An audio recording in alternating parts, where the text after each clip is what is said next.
Assalamualaikum warahmatullahi wabarakatuh. Saya Ahmad Komarudin Ahsan, mahasiswa UNWA, Prodi Sistem Informasi Fakultas Teknologi Informasi semester 4. Di sini saya akan menjelaskan beberapa jawaban saya mengenai soal-soal yang telah diberikan beberapa hari yang lalu. Jadi seperti inilah jawaban saya. Dari soal yang pertama, yaitu 1. Menurut Anda, apakah AI penting bagi kehidupan manusia? Jelaskan dan berikan contohnya. Oke, langsung saya jawab. Inilah jawaban saya. Nomor 1. Menurut saya, AI atau kecerdasan buatan sangatlah penting bagi kehidupan manusia. Karena semakin berkembangnya zaman dan teknologi, manusia memerlukan tenaga lebih untuk melakukan kegiatan sehari-hari. Tentunya dengan hasil yang terbaik dan memuaskan. Kehadiran AI ini sangat membantu manusia baik dalam bidang sosial, bisnis, pendidikan, dan masih banyak lainnya. Tentunya kehadiran AI ini dapat menjadikan kegiatan manusia lebih mudah dan efisien, baik dalam hal waktu, tenaga, pikiran, dan tentunya meminimalisir tingkat kekeliruan dalam suatu hal. Seperti contoh, dengan adanya Microsoft Excel, mesin hitung otomatis, manusia tidak lagi kesulitan menghitung sebuah angka baik dalam jumlah yang besar hanya dengan menggunakan kode-kode tertentu tanpa harus menghitung secara manual yang hasilnya bisa saja tidak tepat. Dengan aplikasi ini hasilnya juga akan lebih efektif, mudah, dan tidak memakan banyak waktu. Oke, kita next ke soal yang kedua. Apa yang dimaksud dengan pintar, jenius, dan cerdas? Jelaskan dan berikan contohnya.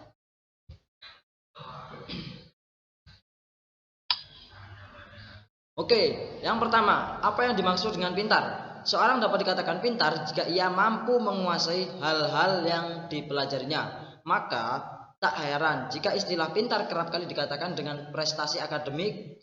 Pintar dapat diperoleh dari proses belajar, sehingga dapat dikatakan bahwa orang yang pintar adalah orang yang banyak belajar dan mampu menyerap pelajaran yang ia pelajari. Contohnya, ialah seorang mahasiswa yang memiliki IQ yang pas-pasan bisa dikatakan pintar jika ia belajar materi perkuliahan setiap hari atau dengan bersungguh-sungguh, sehingga ia mendapatkan hasil yang bagus saat ujian dan dapat meraih IPK tinggi. Dengan demikian, orang yang pintar belum tentu cerdas maupun jenius, karena pada dasarnya kepintaran diperoleh dari proses belajar yang serius dan sungguh-sungguh. Kemudian next. Apakah yang dimaksud dengan cerdas? Cerdas merupakan suatu keistimewaan pada seorang individu, karena tak semua orang memperoleh anugerah ini. Cerdas memiliki kaitan yang erat dengan faktor genetika. Itu artinya kecerdasan tidak dapat dipelajari karena sifatnya individual dan di luar kehendak manusia. Seorang yang dilahirkan dengan kecerdasan biasanya mampu berpikir dengan cemerlang dan menghasilkan solusi suatu permasalahan.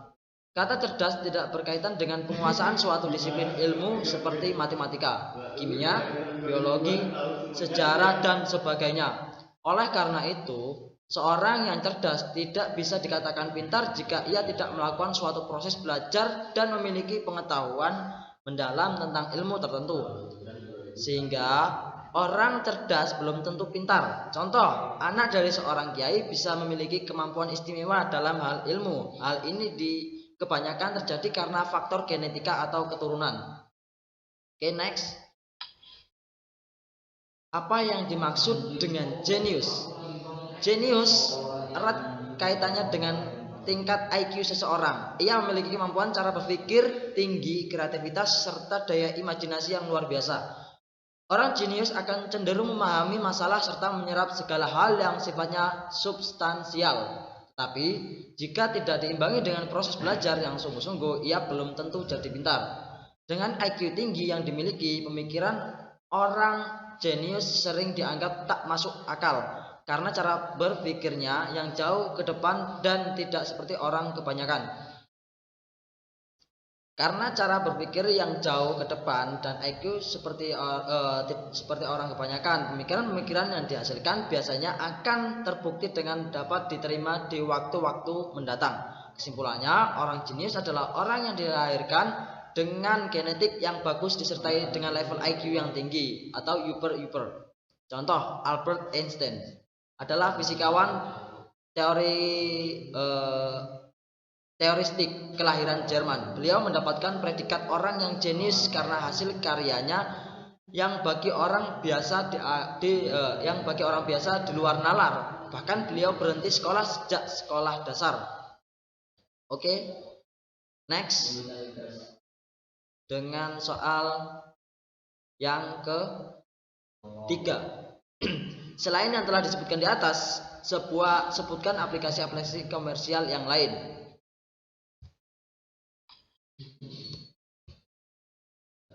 Contoh aplikasi komersial, Microsoft Windows, sistem yang bisa menjalankan lebih dari satu aplikasi secara bersamaan.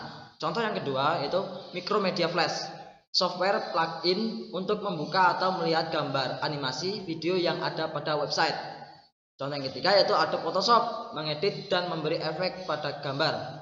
Yang keempat, Microsoft Office, paket aplikasi perkantoran. Yang kelima yaitu SAP atau System Application and Production, tool IT dan manajemen untuk membantu perusahaan merencanakan kegiatan operasional secara efisien dan efektif. Lanjut, soal yang berikutnya dengan jawaban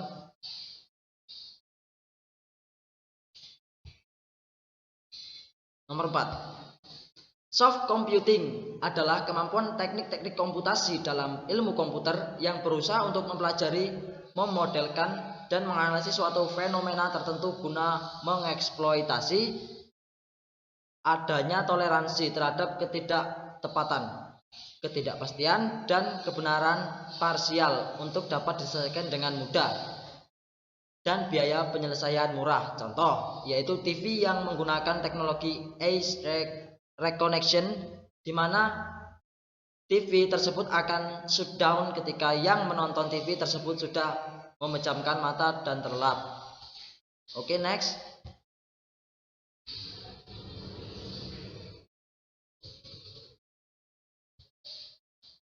Jawaban nomor 5. Contoh masalah. Bagaimana kita mampu membaca berbagai macam corak tulisan tangan atau bahkan pada tulisan itu ada sebagian yang terhapus. Contoh yang kedua yaitu bagaimana membuat AC agar mengatur sendiri suhunya secara otomatis sehingga udara di dalam ruangan terasa nyaman. Contoh yang ketiga yaitu bagaimana mengenali seseorang padahal tidak seluruh wajahnya dapat terlihat. Contoh yang kelima itu bagaimana membuat TV shutdown dengan sendirinya ketika yang menonton sudah tertidur. Oke, selanjutnya itu nomor 6. High Machine Intelligence Quotient atau HMIQ adalah suatu sistem yang mampu mengolah informasi seperti cara berpikir manusia, mempunyai kemampuan untuk menyelesaikan permasalahan non-linear dan tidak ada model matematisnya, serta dapat diimplementasikan dengan biaya rendah. Contohnya saya di sini mengambil Big Dog, adalah robot berkaki 4 yang memiliki kemampuan menstabilkan diri yang dibuat oleh Boston Dynamics dengan poster militer.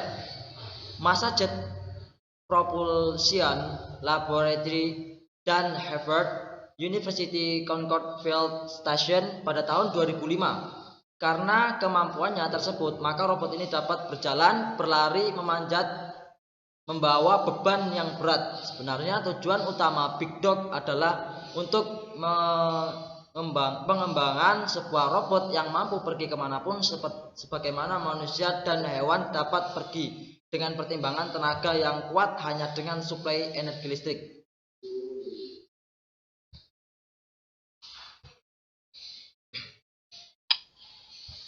Mungkin hanya itu jawaban yang dapat saya sampaikan.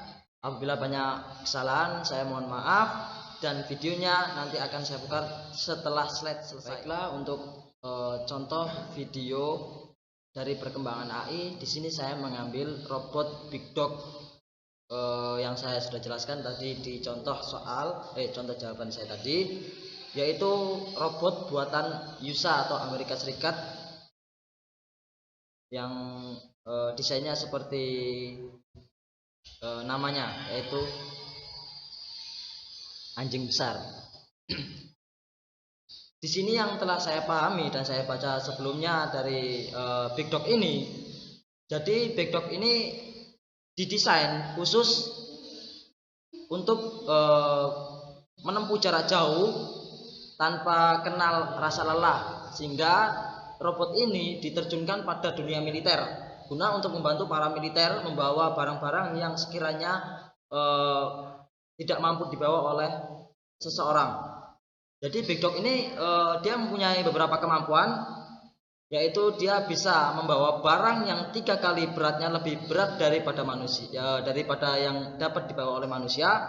Kemudian dia dilengkapi oleh sensor sensor motorik dan sensor bagian kakinya ketika dia menginjak tanah.